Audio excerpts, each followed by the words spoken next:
Subscribe करें और bell दबाएं ताकि कोई खबर रह न जाए।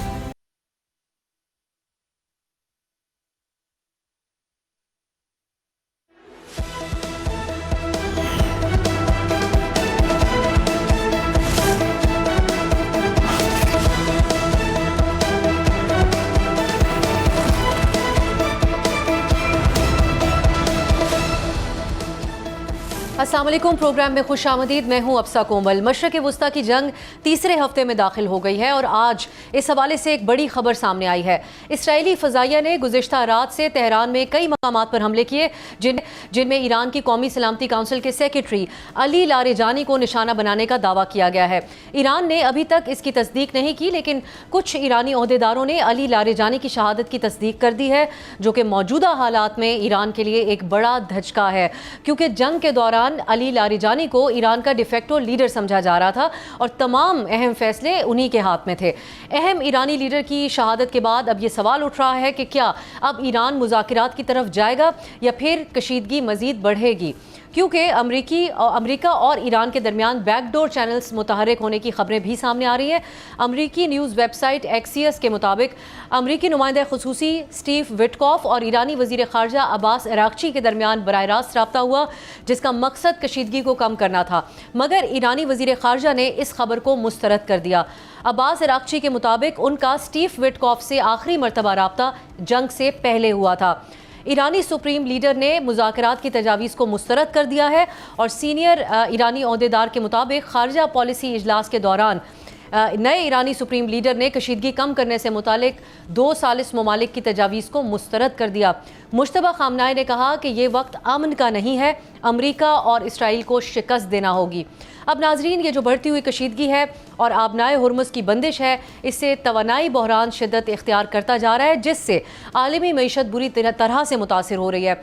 इंटरनेशनल एनर्जी एजेंसी के फैसले के तहत G7 और दीगर ममालिक की तरफ से 400 million barrel strategic oil reserves release किए जा रहे हैं, और लेकिन इसके बावजूद खाम तेल की कीमत एक बार फिर से $100 फ़ी बैरल से तजावुज़ कर चुकी है। इस सारी सूरत हाल में पाकिस्तान के माशी चैलेंजेस भी बढ़ते नज़र आ रहे हैं। Pakistan institute of development economics की तरफ से जो हालिया रिपोर्ट जारी हुई है, उसके मुताबिक मशरक़ वस्ता से आने वाली तरसीलात ज़र में कमी का अंदेशा है, जिससे पाकिस्तान की मईशत पर एक बड़ा असर पड़ेगा। पाइट के मुताबिक तकरीबन 60 लाख पाकिस्तानी मशरक़ वस्ता में काम कर रहे हैं और जंग की वजह से इन अरब ममालिक से आने वाली तरसीलात ज़र में बड़ी कमी होगी और मजमूई तौर पर पाकिस्तान की तरसीलात ज़र में सालाना 3 से 4 अरब डॉलर कमी का खदशा जाहिर किया गया है। इस रिपोर्ट के मुताबिक अगर जंग ज़्यादा अरसा जारी रही तो 5 लाख जो नए पाकिस्तानी रवां साल बैरून मुल्क जिन्होंने जाना था वो नहीं जा सकेंगे और ख़लीजी ममालिक से भी 5 लाख से ज़ायद अफराद की वापसी का इम्कान है। मईशत पर अब इसके क्या असरात होंगे, इसका अंदाज़ा इस बात से भी लगाया जा सकता है कि पाकिस्तान की मईशत का बड़ा इन्हिसार तरसीलात ज़र के ऊपर है। इसका 10% हिस्सा जो पाकिस्तान की ओवरऑल इकॉनमी है वो फ़ॉरेन रेमिटेंसेस के ऊपर मुनहसर है, और मजमूई तरसीलात ज़र की अगर हम बात करें तो उसका 55%, आधा से भी ज़ायद मशरक़ वस्ता से आता है। सिर्फ यही नहीं है, इदारा शुमारियात की रिपोर्ट के मुताबिक पाकिस्तान का तिजारती खसारा रवां माली साल के पहले 8 माह में $25 अरब तक पहुंच चुका है, और आज स्टेट बैंक की तरफ से जारी करदा इदाद शुमार के मुताबिक रवां माली साल के पहले 8 माह के दौरान पाकिस्तान में बराह रास्त बैरूनी सरमायाकारी 33% कम रही है। ये तमाम मौशी इशारिये पाकिस्तान की मईशत पर बड़े दबाव की हमें वाज़े तौर पे एक झलक नज़र आते हैं। इसीलिए हम जानने की कोशिश करेंगे कि अगर मशरक़ वस्ता में कशीदगी कम नहीं होती तो क्या पाकिस्तान के लिए एक बड़ा मौशी बहरान इंतज़ार कर रहा है, और तरसीलात ज़र में जो मुमकिन कमी की बातें हो रही हैं, इससे पाकिस्तान की मईशत कितनी मुतासिर है। इस पर बात करने के लिए आज हमने प्रोग्राम में दावत दी है जनाब हारून शरीफ साहब को। माहिर मईशत हैं और साबिक चेयरमैन सरमायाकारी बोर्ड। बहुत शुक्रिया हारून साहब आपका हमें ज्वाइन करें। डॉक्टर इकरामुल हक साहब सीनियर मौशी अमूर के माहिर हैं। बहुत बहुत शुक्रिया डॉक्टर साहब आपके कीमती वक्त का भी। डॉक्टर साहब, मैं आपसे ही आगाज़ करना चाहूँगी। ये अब तो पिछले चंद दिनों से अंदाज़ों के एतबार से ही बात की जा रही है कि जंग ख़त्म होने की तरफ जा रही है या कशीदगी मज़ीद बढ़ेगी, लेकिन हालात वाक़यात ऐसे हैं कि मामलात अनक्लियर नज़र आते हैं कि क्या अब मामलात सीज़ फायर की तरफ जाएंगे और आबनाए हुर्मुज़ खुलेगी या नहीं। आपकी नज़र में अगर फिलफौर इस जंग को ये नहीं रुकती है तो इसके पाकिस्तान की मईशत के हवाले से क्या असरात होंगे? जी, बहुत शुक्रिया। देखिए, पाकिस्तान को तो बहुत से मुश्किलात में से सबसे बड़ी बात तो ये होती है कि चूँकि हमने सारा फॉसिल फ्यूल पर ही अपना दारोमदार कर दिया और उसकी वजह से हमारी जो इम्पोर्ट है, जैसे ये डॉलर टर्म्स में हमें लेना पड़े और $100 से ऊपर चला जाए ब्रेंट, तो बहुत ही प्रॉब्लमेटिक सूरत हाल पैदा होती है। और फिर जब वो कीमत यहाँ बढ़ती है तो हर चीज़ ही महंगी हो जाती है। रमज़ान के महीने में टेंडेंसी थी वैसे ही कीमतें बढ़ा देने की, ऊपर से इसके बाद मज़ीद और रिज़र्व भी हमारे पास अब कितने रह गए हैं, ये भी एक ख़तरे की अलामत है। मगर जो सबसे मुझे अफ़सोस की बात लग रही है वो ये है कि जब तेल की कीमत एकदम से आप ₹55 बढ़ाते हैं तो ये देखना चाहिए कि वो सिर्फ़ आपको तेल की कीमत ही बढ़ानी चाहिए थी, ना कि पेट्रोलियम लैवी भी आपने ₹105 जो अगर हम उसको वर्क बैक करें तो 38% टैक्स। अब कौन सी दुनिया में लीटर के ऊपर आप 38% टैक्स लगाते हैं? ये तो यूरोप और कभी स्कैंडिनेविया का भी ख्याल नहीं आया कि हम इस तरह से अपनी जो है वो फिस्कल डेफिसिट को पूरा करेंगे। अब अभी मुझे और भी एक तरफ इशारा करना था कि आपने अभी तक टैक्स एग्जम्पशंस तकरीबन 3 ट्रिलियन के करीब हैं आपकी, और वहाँ भी आपने ये किया कि सेल टैक्स को ज़ीरो कर दिया ताकि सूबों को हिस्सा न देना पड़े और सारे का सारा जो है वो पेट्रोलियम लेवी में लगा के फेडरल गवर्नमेंट ने अपनी जेब में डाल लिया। ये एक तो वैसे ही आईने पाकिस्तान की भी खिलाफ वर्जी है, सूबों के साथ भी ज्यादती है, जी। और फिर इतना ज़्यादा आपने इसको बढ़ा लिया है। तो कोशिश कर लेते कि थोड़ी अपनी भी जो थी लेविश स्पेंडिंग कम कर लें, और खर्चे जो हैं, ये कोई ज्यादती की बात नहीं है कि ऐसे मुल्क में जहां आपने 85,000 गाड़ियां रखी हुई हैं गवर्नमेंट के पूल में, और ब्रिटेन में आप देखें उनके पास 56 गाड़ियां हैं और बिलियंस का आप जो है सिर्फ ये फ्यूल उनको देते हैं गवर्नमेंट को। साथ में मैं देख रहा था 19 से ऊपर जो था, इन्होंने कहा कि आपको हम एक कंपल्सरी मोनेटाइज अलाउंस भी देंगे, वो अलाउंस भी ले रहे हैं, गाड़ियां भी इस्तेमाल कर रहे हैं। तो देखने को तो हमारी ठीक है मईशत में, ये सारी चीज़ें हमें इसलिए खराबी की नज़र आती हैं कि हमने कभी भी एक्सपेंडिचर साइड पर किसी किस्म की कोई भी इस्लाहात करने की कोशिश नहीं की, और हमारा एक ही बस काम है कि टैक्सेस लगाते हैं, चाहे इंडस्ट्री बंद हो जाए, चाहे उससे हमारी एक्सपोर्ट्स पर बुरा असर पड़े। और इम्पोर्ट की स्टेज पर भी मैं हैरान हो रहा था कि अभी क्रूड ऑयल के ऊपर हमने अच्छा खासा टैक्स लगा रखा है। तो ये सारी चीज़ों को देखते हुए मुझे तो यही अफसोस होता है कि आप ये भी नहीं सोचते कि जब ऐसे कोई रेनी डेज आएंगे तो उसके लिए हमने कोई इंतजाम भी करके रखा हुआ कि नहीं रखा हुआ, और क्या इंतजाम होना चाहिए इस पे मैं आपसे आगे बात करती हूँ। हारून साहब, हुकूमत की जो हैंडलिंग रही इस गैर मामूली एक तो सूरत हाल थी इंटरनेशनली, लेकिन इसमें फौरी तौर पे कीमतें बढ़ा देना, फिर उसके बाद एक एज आफ्टर थाट किफ़ायत शारी मुहिम का प्राइम मिनिस्टर साहब की तरफ से जो उन्होंने बात की, और फिर अगैन उसको वीकली रिव्यू का जो फैसला किया गया, इस सारी हुकूमती हैंडलिंग को आपने इस जंग के तनाजुर में कैसे देखा? जी अब्सा, ये एक एक्स्ट्रा ऑर्डनरी सूरत हाल है, इसके ऊपर आपको एक्स्ट्रा ऑर्डनरी मैयज़ लेने की ज़रूरत है। अभी तक जो मैयज़ लिए गए हैं वो कुछ तो रिएक्शन है, जो अचानक आपने प्रिएम्प्टिव कीमत बढ़ा दी फ्यूचरिस्टिक ट्रेंड को समझे बगैर, लेकिन चले आपने बढ़ा दी। बाकी जो उन्होंने अभी मैयज़ अनाउंस किए हैं वो सिंबॉलिक है। In material terms, in terms of numbers, ये जो एक एक्सटर्नल शॉक है वॉर का, उसके जो लॉसेस हैं उसका तो you will not even recover 10% out of that. तो यहाँ जो एक्स्ट्रा ऑर्डनरी की बात हो रही है, देखिए 3 लेवल पे पाकिस्तान को सीरियस चैलेंज आ रहे हैं और डैमेज ऑलरेडी हो चुका है। नंबर 1 कि आपका जो मैक्रो इकोनॉमिक बैलेंस है वो ख़राब हो चुका है, क्योंकि रेमिटेंसेस अगर 10% भी कम होती हैं तो $4 अरब है। इसी तरह अगर इम्पोर्ट बिल बढ़ता है, हर $10 बढ़ने से ब्रेंट ऑयल की कीमत पाकिस्तान के ऊपर $1 से $1.5 अरब बढ़ जाता है हमारा इम्पोर्ट बिल। एक्सपोर्ट 23% कम आई है एक माह में, क्योंकि ज़्यादातर यूरोप को एक्सपोर्ट जो थी, ख़ास तौर पे वैल्यू एडेड टेक्सटाइल, वो दुबई की पोर्ट के थ्रू जाती थी, वहाँ डिस्ट्रप्शंस आ गई हैं। तो ये जो एक तो डॉलर्स की फराहमी और एक्सटर्नल पेमेंट्स का बढ़ना, ये पहला क्रंच है जो हुकूमत को चाहिए मैयज़ में कि इसेंशियल इम्पोर्ट के अलावा बाकियों को ज़रा डिफ़र कर दें। दूसरा इम्पैक्ट है ये रिमिटेंसेस कम होने से और हमारे वेस्टर्न प्रोविंसेस जो बॉर्डर पर हैं, इकॉनमी का स्लो डाउन होना, अनएम्प्लॉयमेंट और गुर्बत का बढ़ना।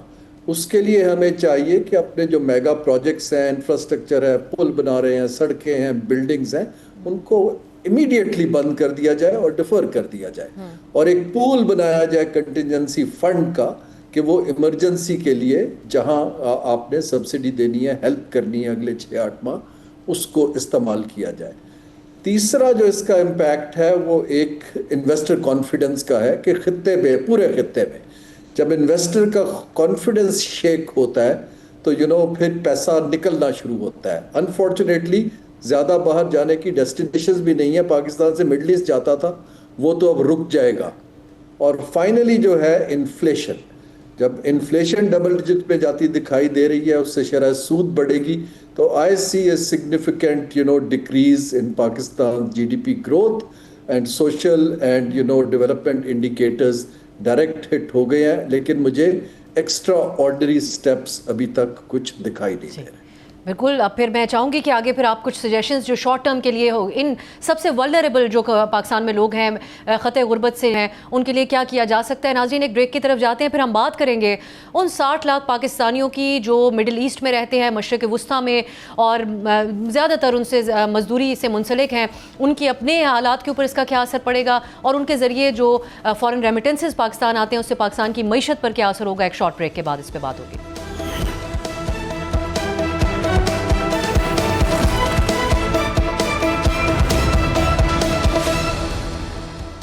ब्रेक के बाद खुशामदीद। हम बात कर रहे हैं मशरिक़ वुस्ता में जो सूरत हाल है, ईरान में जारी जंग, इसके पाकिस्तान की मईशत पर क्या असरात होंगे। डॉक्टर इकराम, अब हम अगर बात करें फ़ॉरेन रेमिटेंसेस की, जिसमें पाकिस्तान की मईशत का बड़ा एक इन्हिसार है पाकिस्तान की फ़ॉरेन रेमिटेंसेस पे, बिलखुसूस मशरिक़ वुस्ता से आने वाले जो पैसा मशरिक़ वुस्ता से लोग भेजते हैं, क्या इसके असरात आपको नज़र आते हैं ओवरऑल पाकिस्तान की मईशत के ऊपर, अगर ये वहाँ मशरिक़ वुस्ता में अमन कायम नहीं होता फौरी तौर पर? देखिए, इसकी दोनों पहलू हैं। एक तो रियासत को जो डॉलर्स की पहले कमी है वो ख़त्म होता है, उसका कुछ भी हिस्सा, तो वो तो एक ट्रैक डैमेज है ही है। मगर साथ में देखिए, इस पैसे से यहाँ बहुत से ख़ानदान जो हैं वो चल रहे होते हैं और उसमें कमी की वजह से यहाँ आगे ही कीमतें बहुत बढ़ रही हैं, उसका भी बहुत ज़्यादा नुकसान होगा। और दूसरा अफसोस की बात यह है कि जो लोग यहाँ एम्प्लॉयमेंट कर रहे थे उनके भी बंद करने की पूरी कोशिश की इन्होंने, कि अभी सुपर टैक्स क्या पूरा ऑर्डर आया नहीं था और उन्होंने उसकी रिकवरी ऐसे शुरू की जैसे पता नहीं ये आखिरी दिन है। आगे इंडस्ट्रीज़ के देखिए, इतनी कैश फ्लो तो लोगों के पास नहीं होता कि वो आपको निकाल के दे देंगे। और जिस तरीके से इस ज़माने में जब अनसर्टिनिटी बढ़ रही थी और चाहिए था कि इसको डेफर करके इसको इंस्टॉलमेंट में लिया जाता, जिस तरीके से एफबीआर ने इसकी रिकवरी की है, वो भी एक सोच का इजहार कर रही है कि हमारी, आप तो फरमा रहे थे कि हम कोई अच्छे इक़दाम करते, कि कोई कार्ड इशू करते कि जो बेचारे बिल्कुल पेट्रोल में उनके लिए कुछ काम हो जाता, जैसे बहुत से ममालिक ने किया है। मगर वो तो बहुत दूर की बात थी। उल्टा उन्होंने जहाँ से उनको रोज़गार मिल भी रहा था, उस रोज़गार को भी बंद करने की कोशिश की है। आगे बहुत से इंडस्ट्रियल यूनिट बंद हो चुके थे और जो एम्प्लॉयमेंट थोड़ी बहुत रह भी गई है, उसको भी सिर्फ एक महकमा एफबीआर ही काफ़ी है उसको बर्बाद करने के लिए। तो जो हालात तो नागहानी है जिसमें हम भी कुछ नहीं कर सकते। अब मिडल ईस्ट कहाँ जाता है, उसके आने वाले दिनों में क्या हालात होते हैं, हमारी रेमिटेंस पे क्या असर पड़ता है, ये तो खैर फैक्टर हमारे हाथ से बाहर थे। मगर जो हम खुद कर सकते थे उसकी तरफ भी आप अपना इनका बिलअमूम ज़रा एटीट्यूड देख लें कि कितना एंटी बिजनेस है, कितना एंटी पीपल है। और जो बहुत दावे थे कि इस दफ़ा रमज़ान में कीमतें हम बेजा नहीं बढ़ने देंगे, वही हमारे ट्रेडर्स का तरीका वारदात है कि सारा काम आड़तियों के हाथ में होता है, वो उसकी सप्लाई रोकते हैं, फिर जो मनमानी कीमतें, आज तक हम इसकी अजनास की और जो खुर्दनोश की चीज़ें हैं, इसकी मार्केट को ही हम दुरुस्त नहीं कर सके हैं। बाकी मुल्कों में आप देखते हैं कि अगर यूरोप में जाएं तो जहाँ जहाँ भी मुसलमान ममालिक है वहाँ स्टोर्स में ख़ास स्टॉल्स लग जाते हैं और कीमतें कम कर दी जाती हैं।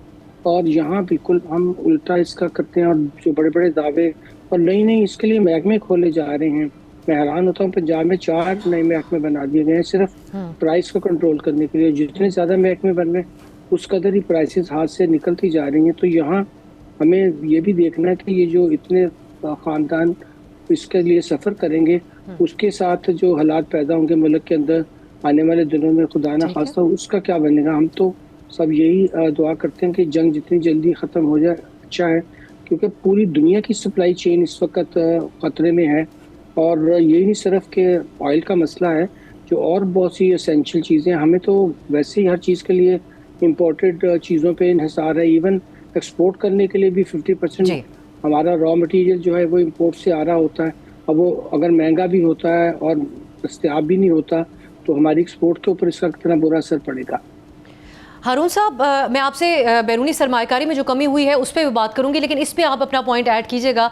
हुकूमत अक्सर तरसीलात ज़र में इजाफे को एक कामयाबी के तौर पे ही बताया जा रहा होता है हमारे यहाँ, लेकिन अब ये भी मालूम होता है कि होस्ट ममालिक जो हैं उनके यहाँ स्टेबिलिटी के ऊपर तमाम इन्हिसार है और हमारी मीशत का तरसीलात ज़र पे। आपको क्या होता हुआ नज़र आता है आइंदा अरब ममालिक से आने वाली रेमिटेंसेस के हवाले से? जी देखें, इसमें तो कोई दो राय नहीं है कि जो जीसीसी कंट्रीज़ हैं उनकी इकोनॉमीज़ में स्लो डाउन तो बड़ा छोटा लफ्ज़ है। उनको रिकवर करते ख़ास तौर पे जो छोटे ममालिक हैं, लाइक यूएई है, कुवैत है, बहरीन है, कतर है, ये इनको इन्वेस्टर को वापस लाना, जो कॉर्पोरेट ऑफिसेज चले गए हैं उनको वापस लाना, क्योंकि इनकी इकोनॉमी या तो ऑयल पे चलती है, एलएनजी पे चलती है, या जो ये एक सेफ हेवन्स बने हुए थे कॉर्पोरेट सेक्टर के लिए ग्लोबल, या टूरिज्म के लिए चल रही थी। ये सारी चीज़ें हिट होंगी तो माय सीरियस वरी इज़ कि जो पहला हथौड़ा चलेगा वो एक्सपैट्रिएट वर्कर्स पर चलेगा। पाकिस्तान को बहुत से लोगों को वापस लेने के लिए तैयार रहना चाहिए और तैयारी करनी चाहिए। ना सिर्फ रेमिटेंस कम होगी बट गल्फ़ के अंदर जॉब अपॉर्चुनिटीज़ भी कम होगी। अगर 1-2 साल में रिकवर हो जाते हैं तो शायद रिवाइव हो। तो पहला तो मैं ये एक चीज़ को हाईलाइट करना चाह रहा हूँ। थोड़ा सा लिंक जो मैंने आपको बैलेंस ऑफ पेमेंट का कहा, आई थिंक इकोनॉमिक मैनेजर्स को अगर वो नहीं कर रहे हैं तो इस वक्त IMF से निगोशिएट करना चाहिए कि वो अपनी इस करंट रिव्यू और ट्रांच के जो उनकी कंडीशनैलिटीज़ हैं जो इस जंग की वजह से नहीं मीट कर पाएंगे उसको डिफ़र कर दीजिए। वेवर हमें नहीं मिलेगा, लेकिन अगर हम उसको 6 महीने साल डिफ़र करवा लें, which is legitimate concrete argument, तो हमें कुछ प्रेशर्स कम हो जाएंगे। लेकिन मैं देखता हूँ कि हम बाय द बुक सिर्फ उन इंडिकेटर्स को मीट करने के ऊपर काम कर रहे हैं। तीसरी चीज़ जो है रेमिटेंस की, वो गुर्बत में इजाफा है, क्योंकि जो ज़्यादातर मज़दूर लोग जाते हैं अपनी फैमिलीज़ को पैसा भेजते हैं, तो health, education, livelihoods, food security, ये प्रेशर्स बढ़ेंगे जैसे मैंने अर्ज़ किया, और ख़ास तौर पे वेस्टर्न प्रोविंसेस में। उसके लिए अब फेडरेशन को खड़े होना चाहिए और कुछ सेक्रीफाइस करके, जैसे मैंने कहा, अपने फंड्स रोकें और वहाँ पर पास ऑन करें। ये शॉर्ट टर्म है। मीडियम टर्म के अंदर पाकिस्तान को ऑल्टरनेट फ्यूल्स और चीज़ों की तरफ जाना पड़ेगा, लेकिन उसके लिए बड़ी डीप प्लानिंग और इन्वेस्टमेंट की ज़रूरत है। अभी तो हारून साहब ये भी नजर आता है कि जो प्राइम मिनिस्टर साहब ने किफ़ायत शारी के हवाले से इक़दामात बताए उनकी भी इम्प्लीमेंटेशन हो सकेगी या नहीं। मैं हारून साहब आपसे सरमायाकारी, बैरूनी सरमायाकारी के हवाले से भी जानना चाह रही हूँ।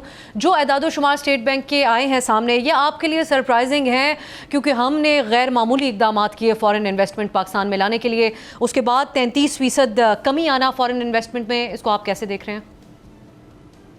जी, मुझे बिल्कुल भी तजुब नहीं होता है। देखिए, 3-4 चीज़ें अब भी अगर हम नहीं सीखें, पहली चीज़ तो ये है कि हुकूमत के आला लेवल के दौरों से फ़ॉरेन इन्वेस्टमेंट नहीं आती है। नंबर 2, हुकूमत का काम प्रोजेक्ट बना के G2G से भी फ़ॉरेन इन्वेस्टमेंट नहीं आती है। फ़ॉरेन इन्वेस्टमेंट आती है जब हमारा प्राइवेट सेक्टर इन्वेस्ट करता है और बाहर के लोग उसको लेवरेज करते हैं, क्योंकि लोग आके प्रोजेक्ट नहीं लगाते, वो चलते प्रोजेक्ट्स की एक्सपेंशन को सेफर समझते हैं। हमारा अभी तक सारा जो है, देखिए, हमारा एक economic model historically geopolitical rents पर बेस्ड है कि हम अपनी जियोपॉलिटिकल डिप्लोमेटिक पोजीशन को यूज़ करके पैसा लेते रहें।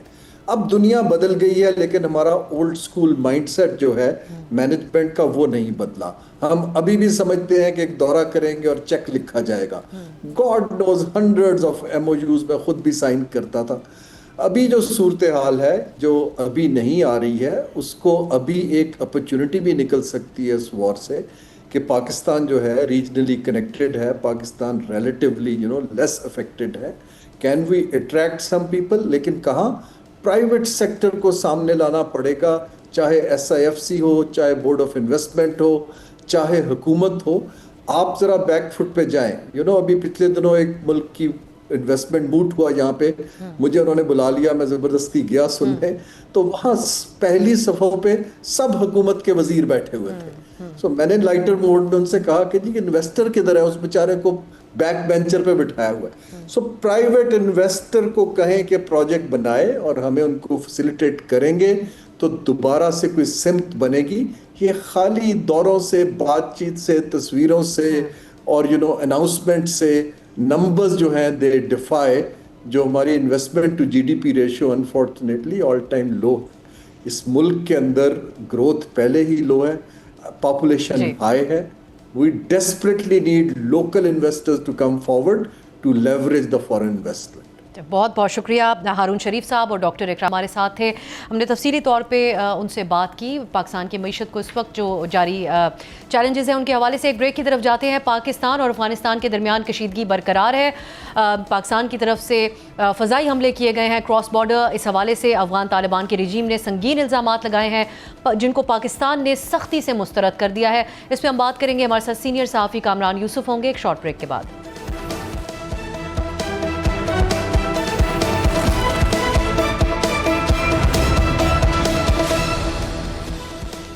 ब्रेक के बाद खुशामदीद। पाकिस्तान और अफगानिस्तान के दरमियान कशीदगी में हर गुजरते दिन के साथ मजीद शिद्दत आ रही है। पाकिस्तान का मौक़िफ़ भी मजीद वाज़ेह होता हुआ नज़र आ रहा है। जो पॉलिसी है कि जब तक अफगान तालिबान रजीम पाकिस्तान के मुतालिबात तस्लीम नहीं करती, तब तक पाकिस्तान की तरफ से अफगानिस्तान के अंदर दहशतगर्दों के ठिकानों को निशाना बनाया जाता रहेगा। आज वफाकी वज़ीर इत्तलात अता तारड़ ने हालिया पाकिस्तानी हमलों की तस्दीक करते हुए बताया कि काबुल और नंगरहार पर किए गए इन हमलों में अफगान तालिबान के असलहा डिपो और टेक्निकल इंफ्रास्ट्रक्चर को निशाना बनाया गया। अफवाज पाकिस्तान ने नंगरहार में तालिबान के 4 अहम फौजी ठिकानों को निशाना बनाया, जिसमें लॉजिस्टिक्स सेंटर भी शामिल है। वज़ीर इत्तलात अता तारड़ के मुताबिक पाकिस्तान ने इन अहदाफ को निशाना बनाया जहां पर पाकिस्तान के खिलाफ कार्रवाइयों में मदद फराहम की जाती थी। लेकिन नाजरीन, इस सारी सूरत हाल में अफगान रजीम ने इन हमलों को इंसानी हकूक से जोड़ते हुए एक बड़ा संगीन इल्ज़ाम लगाया है कि पाकिस्तान ने फौजी तनसीबात के बजाय ये जो हमले किए हैं ये एक मनशियात के बहाली मरकज़ को इस हमले में निशाना बनाया गया है, जिसमें उनका ये दावा है कि सिविलियंस मारे गए।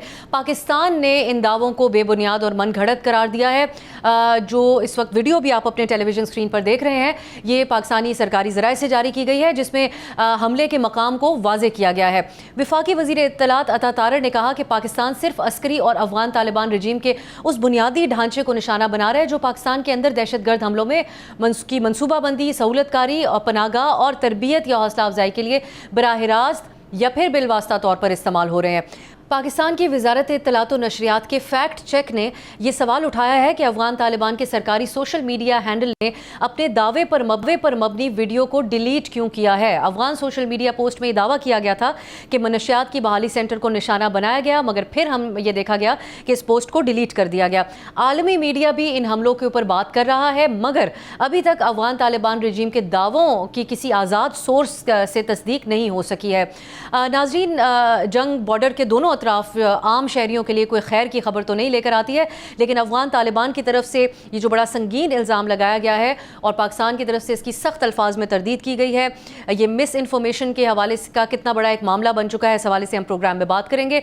इसके अलावा दोनों ममालिक के दरमियान बढ़ती को कम करने के लिए चीन सिफारती सतह पर कोशिशें कर रहा है। चीन की वजारत खारजा के तर्जुमान ने गुज़िश्ता रात काबुल पर पाकिस्तान के हमले से मुतल्लिक सवाल पर रद्द-ए-अमल देते हुए कहा कि चीन ये चाहता है कि दोनों ममालिक आमने सामने बैठे और इस कशीदगी को कम करें, इस सारी सूरत हाल पे बात करने के लिए। और इस हवाले से कल एक बड़ी अहम खबर भी रिपोर्ट हुई थी, उस पर भी हम ख़ास तौर पे बात करेंगे कि जब चीन ने सालिसी की पेशकश की, पाकिस्तान की तरफ से अपना मौक़िफ़ चीन के सामने रखा गया है। इसको रिपोर्ट किया था कामरान यूसुफ साहब ने, हमारे साथ मौजूद हैं। कामरान, बहुत बहुत शुक्रिया आपके वक्त के लिए। पहले तो जो आज कल के हमलों के हवाले से रिहैबिलिटेशन के ऊपर हमले का इल्ज़ाम है अफगान रजीम की तरफ से, इसको सेंसिटिव ख़बर के तौर पे भी देखा जा रहा है, क्योंकि जंगों में इस बात के ऊपर तनकीद रहती है हमारी तरफ से भी कि कहीं पर सिविलियंस या बिलखुसूस अस्पतालों या इस तरह के रिहैबिलिटेशन सेंटर्स को निशाना नहीं बनाया जाना चाहिए।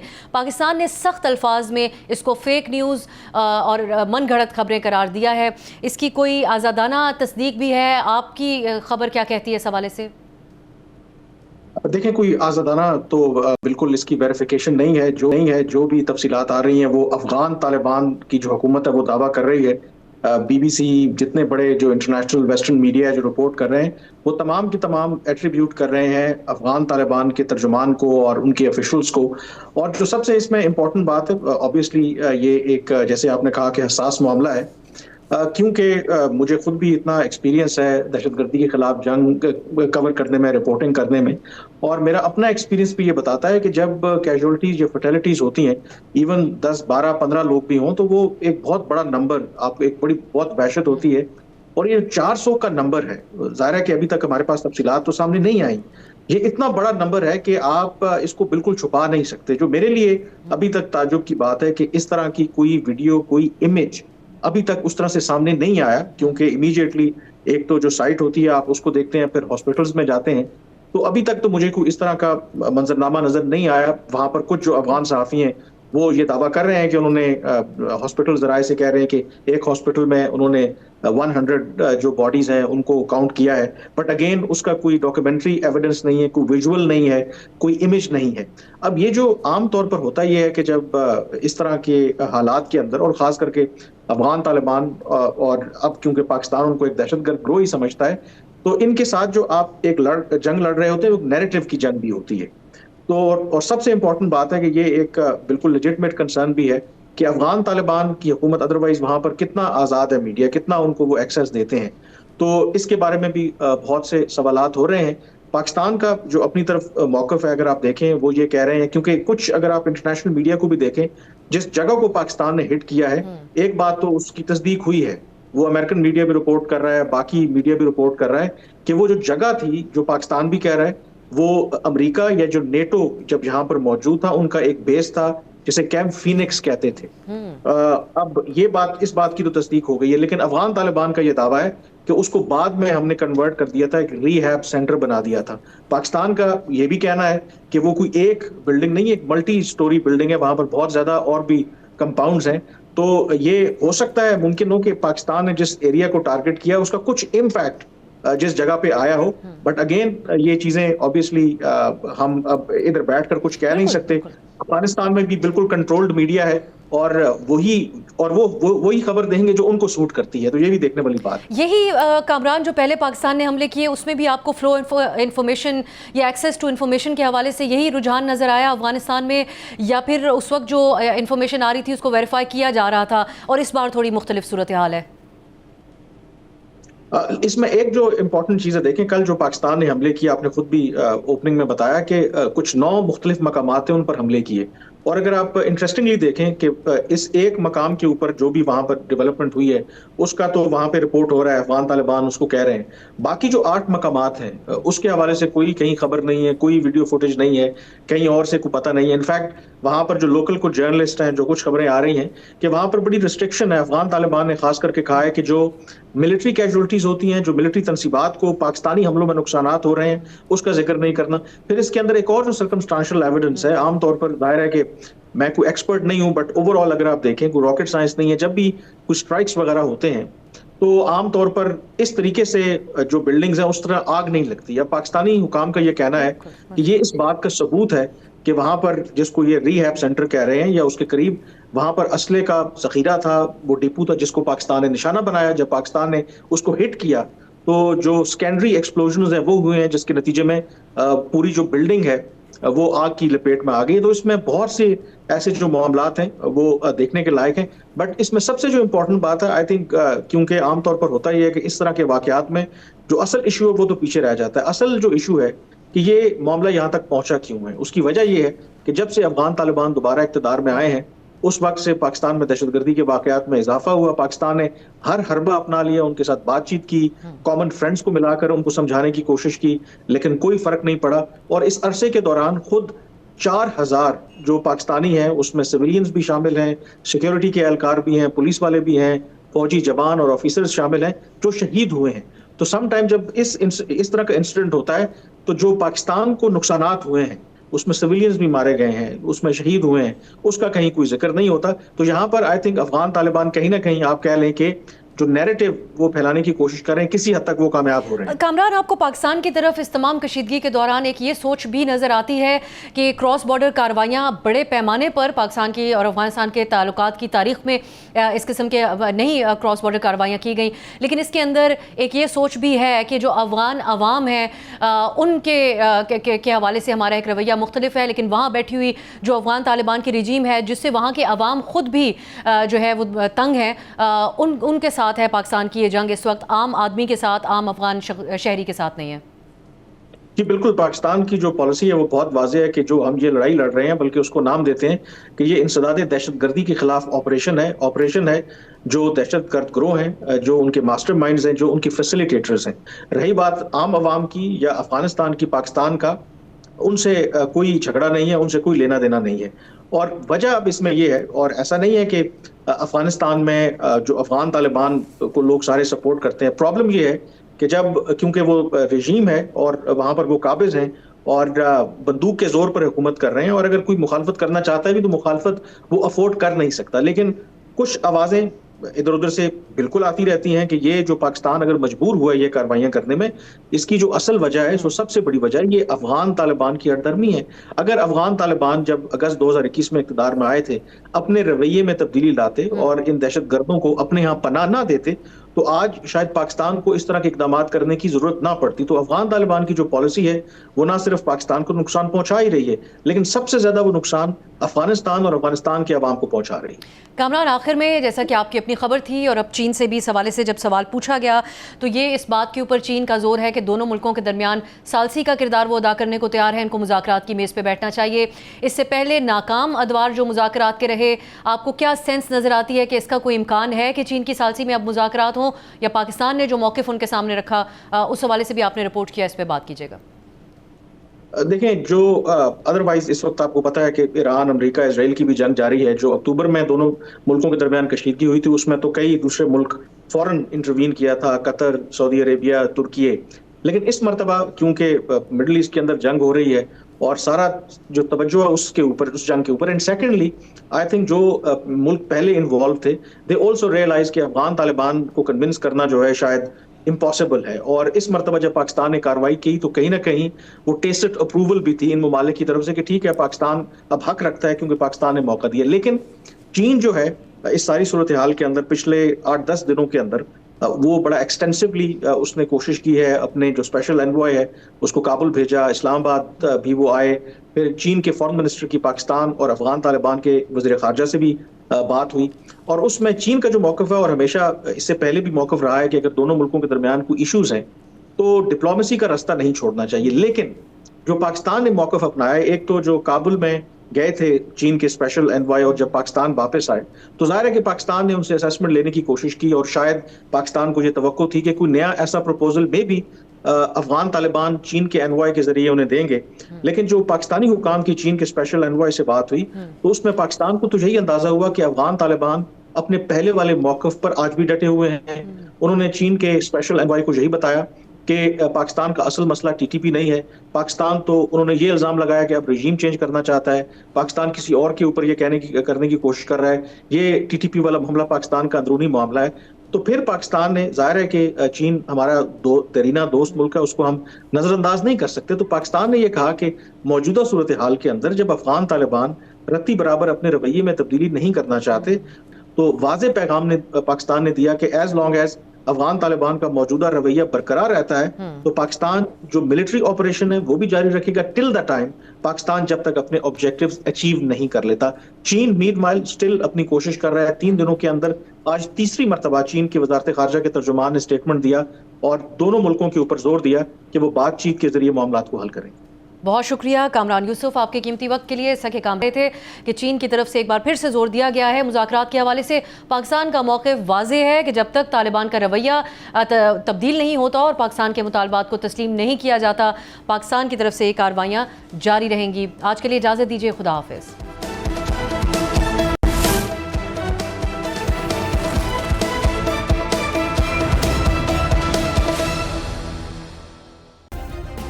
सब्सक्राइब करें और बेल दबाएं ताकि कोई खबर रह न जाए।